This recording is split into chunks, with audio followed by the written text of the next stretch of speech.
I put a chastity belt on my husband after catching him with a young and pretty student.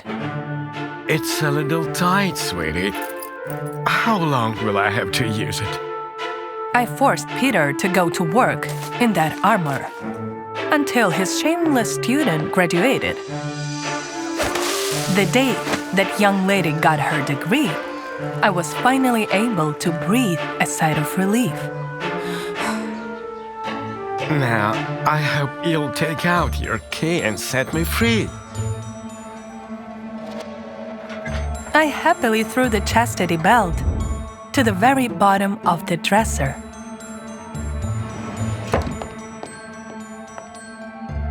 Peter? Honey, where are you? However, I quickly realized that I had been too hasty. My niece, Becky, came over for the weekend. When I called her to visit us, I couldn't imagine that she had gone from a clumsy teenager into a beautiful girl. Becky, I can't get used to you being this grown up. So cringy. Peter almost drooled from looking at her. I firmly decided that until my niece was gone, he would have to wear the chastity belt around the clock. Okay, you don't trust me. But Becky, she has a fiancé. They're getting married soon. After my husband cheated on me, I no longer trusted anyone, especially young beauties who had dinner wearing only a tank top. Becky, you spilled it all over yourself. Wait, I'll wipe it off. Peter, stop. Put the napkin down and go to our room. The only thing able to calm me down was the fact that my dear niece Becky would finally fly home the next day. I slept uneasily that night and woke up to the rhythmic sounds. My husband was not around. I checked the key. It was in its place. Yet, as I pulled the rope till the end, it struck me. Peter could have figured out how to open the chastity belt's lock. I jumped up and went to my niece's bedroom. Stopping by the door, I listened. Silence. I immediately barged in and saw my husband, as if nothing had happened, reading a book to his niece. Did I wake you up? Sorry, Becky's room light was flashing. I fixed it because the lamp was about to fall off. As my husband was speaking, I reached under his pajamas to feel the lock on his belt. Fortunately, the device was still in the place and safely sealed. I ordered everyone to go to sleep, as we planned on going to an amusement park in the morning. Peter obediently closed the book, but when I saw the worn cover, I froze. Remember this. We bought it the first time Becky came to visit us.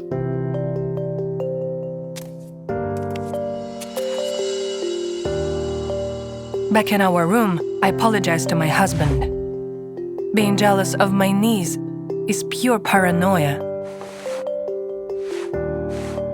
If you acknowledge that, can you let the lion out of the cage? As soon as I took off my husband's chastity belt, he rushed to prove that he was only obsessed with me. I stopped him. We would do it when my niece was gone. We spent the following day at the amusement park. I wanted to buy us some cotton candy and turned to Peter to ask for his wallet. However, he wasn't behind me. I spotted him within a crowd that was staring at a young female juggler.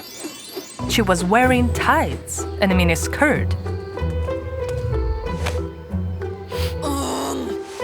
Auntie, are you jealous? I can't believe it. Uncle idolizes you and would never cheat on you. My niece reminded me of an interesting fact. Peter proposed to me for years until I said yes. Look at him. He's just enjoying the performance like a child. Betty realized that the argument had no effect on me. So, she took out a mirror and held it in front of my face. See this? You're young and beautiful. You just kind of forgot it. That conversation boosted my confidence, and I decided to throw the chastity belt into the trash. I'm coming back soon, honey. Wait for a lion. While Peter took Becky to the airport, I prepared everything for a romantic dinner. Suddenly, I heard the front door opening. I lit the candles, undid the top button of my blouse, and went out to meet my husband in the hallway. But it wasn't Peter. A very worried Becky was standing on the threshold.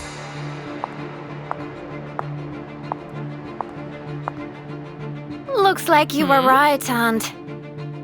Uncle is just a monster. I thought my husband had assaulted her, but that wasn't the case. On the way to the airport, Becky noticed that Peter was texting some girl trying to arrange a meeting. After being dropped off at the terminal entrance, Becky chose not to go in. Instead, she got into a taxi and asked the driver to follow my husband's car. Peter drove to the hotel parking lot and walked in.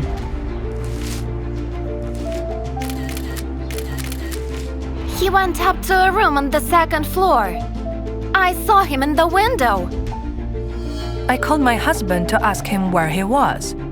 Peter lied about my niece's flight being delayed and said that he didn't want to leave the airport until her plane took off. I'm so worried about this child. As soon as the plane leaves, I'll get in the car and rush home. I told Peter to be careful and not drive fast. Listening to me, he took his time. For the next hour, he stayed in his hotel bed, which was where I caught him red-handed. Peter was in the company of his student, the same one I put the chastity belt on him for. I made a mistake. Please, give me one more chance. I'd be the ultimate idiot if I lost the woman of my dreams. My husband claimed he was ready to wear a chastity belt 24/7. Yet, I replied that his offer was a little too late. I threw the device away and was not about to rummage through the trash.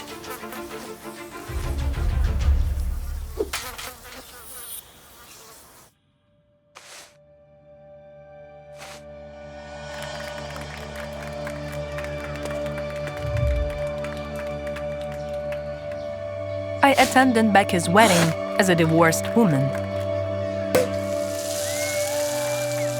Not only that, but I supported my toast with a gift, which was supposed to serve as a guarantee for their lasting union.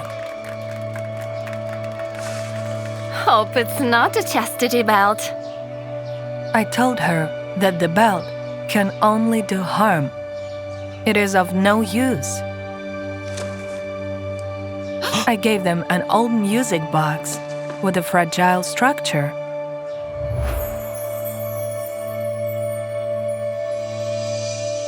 Remember, Your relationship is like a delicate mechanism. One spark is enough to break it. There are no fetters that can hold a relationship without trust.